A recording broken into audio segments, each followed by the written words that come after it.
Rose Angel here, and I'm glad you are too. Listen, before we get started, just wanted to remind everyone listening that you too have a voice. So please, hop on over to my Facebook and my Twitter page, FU Podcast, and let me know what's on your mind for a chance to be featured in one of my next podcasts. Enjoy.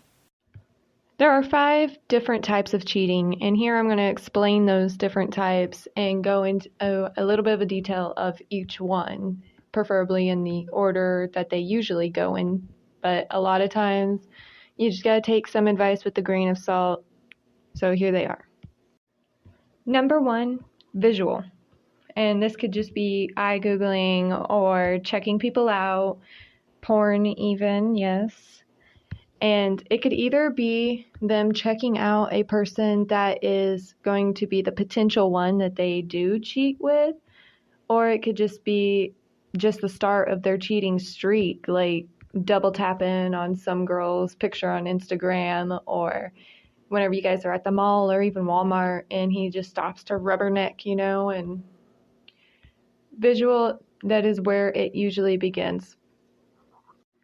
Number 2, mental.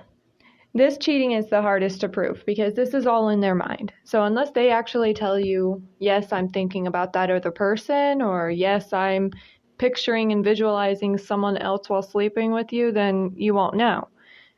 Ways to know for yourself, though, is if they're having bouts of forgetfulness, or if they're spacing off, or if even they start calling you by another name accidentally, you'll know that they have somebody else on their mind, and that is what I like to call mental cheating. Usually comes after visual cheating, because after they see somebody that they like, they're going to start fantasizing about that person. Or if they see an image on porn that they like, they're going to start asking you to start performing as that person. Hey listeners, if you're hearing this, just know you can always go on to anchor.fm and start earning money your way by sharing your experiences at no cost to you.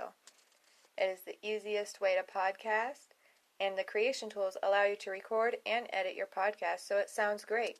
And they'll also distribute your podcast for you, and it'll be heard on Spotify, Apple, Google, and others. Don't forget to check it out. Number 3, emotional. This cheating usually results in detachment of the current partner you're with. They tend to be extra friendly with somebody else. Usually kickstarts the cheating with a specific person they want to cheat with, because they are making themselves vulnerable to this person. They are explaining their own emotions to this person. Typically, you'll find them always messaging this person on their phone, Instagram, Facebook, whatever. They'll always be venting to this person about their current relationship struggles or just any life struggles instead of coming to you.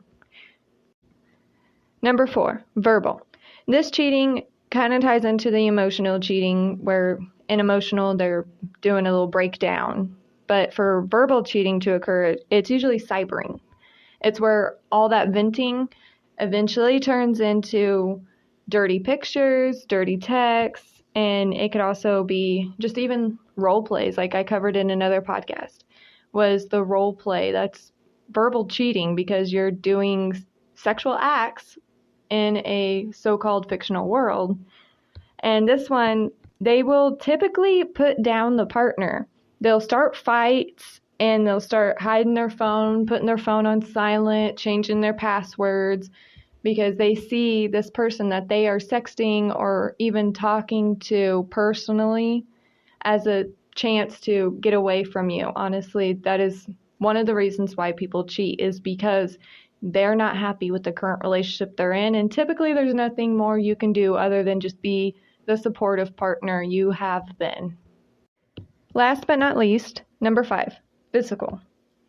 That is pretty self-explanatory. It's where they actually commit to the act of sex. A lot of times the guilt will seep through into their current relationship and make them detach from you, not do anything with you. Sometimes you can even smell the other person's cologne or perfume, see their hairs, the marks on their backs, the scratches.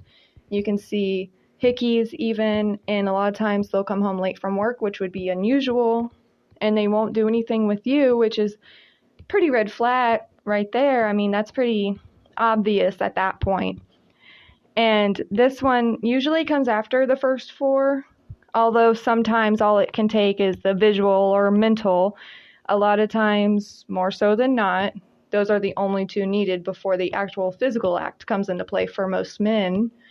But it happens for women too, which is pretty fair. But mostly, if the guy is more in touch with his feelings more than anything, he won't feel the attraction towards a woman until the emotional stage, which leads to the verbal stage. And these 5 stages just all need to be looked out for, and these are the red flags that I've listed for it. But to recap, there is visual cheating, mental cheating, emotional cheating, verbal cheating, and physical cheating. Because if you see it, then you're going to want to think it. And if you're going to think about it, then you're going to want to feel it. And if you feel it, you're going to want to say it. And if you say it, you're going to want to do it. And one thing to remember is if they cheat for you, they will cheat on you. So if you're a side piece and you know you're the side, you know you're the one in the background, chances are if they do leave their partner for you, there's a 90% chance that they're going to do the same thing to you. So be very wary about that. And don't try to trap them with a kid or anything, because that is the worst thing you want to bring into a mix, especially a cheating relationship. Do not bring children into that mess. They don't deserve that. They deserve a happy family. All right? Just got to get that out of there. Well, that's the end of today's show. Again, you can find this cast on Spotify, CastBox, and Anchor. And if you enjoyed today's show, be sure to let me in on your thoughts, and I'll see about adding them in my next podcast. Peace out. Stay vocal.